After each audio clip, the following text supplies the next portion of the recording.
நெருங்க நினைக்கும் நினைவை மறக்க நெஞ்சம் நினைக்கிறது.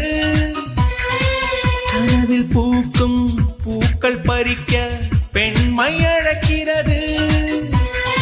கிளையை முறித்து போட்டு விடலாம், வேறே என்ன செய்வாய்? கரையை உடைத்து முளைக்கும் போது அன்பே எங்கு செல்வாய்? மல்லிகை பூக்கள் உதிர்வதெல்லாம் மரத்தடி நிழலுக்கு சொந்தமில்லை.